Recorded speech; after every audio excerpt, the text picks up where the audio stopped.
Assalomu alaykum hammaga. Sizlar bilan IT Vanus.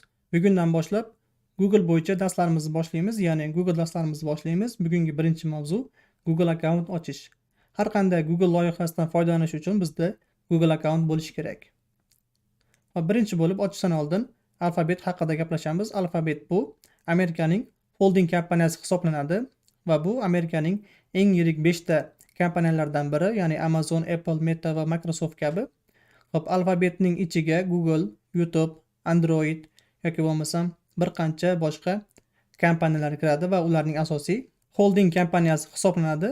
Ya'ni Alphabetning ichiga yuqoridagi kompaniyalar, ya'ni mana bu Google yoki bo'lmasam YouTube'lar kirib ketadi.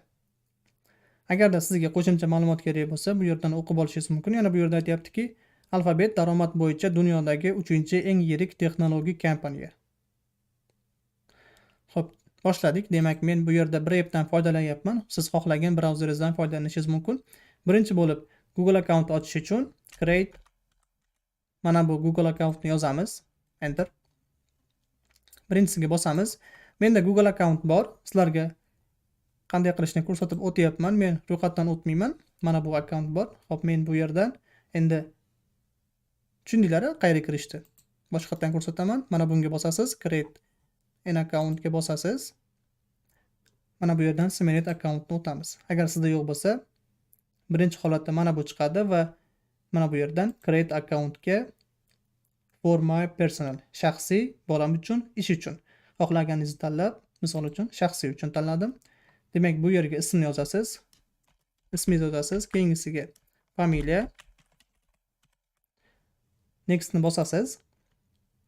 Tug'ilgan oyingiz, kuningiz va misol uchun yilingiz.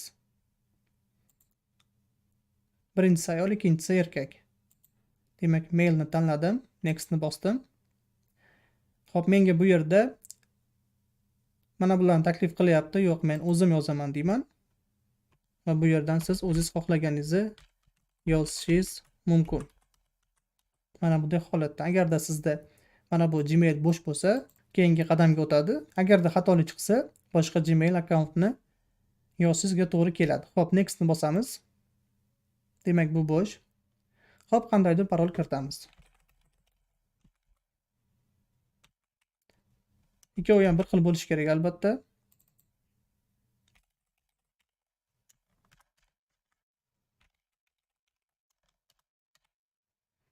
Nextni bosaman.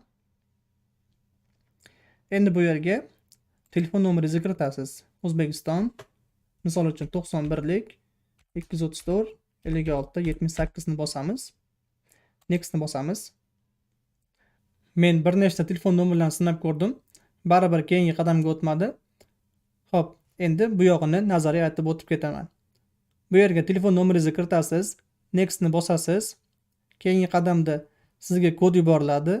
Aynan shu kodni kiritasiz. Sizga yuborilgan kodni va keyingi qadamda o'zining shartlarini yozadi va eng pastda mana bunday ko'k tugma chiqadi. Bu yerga I agree chiqadi, ya'ni men shartlarga rozimanni bosasiz va sizda Google akkaunt tayyor va siz yozgan emailingizni, ya'ni siz yozgan pochtangizni va parolingizni eslab qolishingiz kerak. Yoki bo'lmasam biror joyga yozib qo'ying, kerak bo'lishi mumkin. Xo'p, bugungi dars shulardan iborat edi. Keyingi darslarda ko'rishguncha sog' bo'linglar.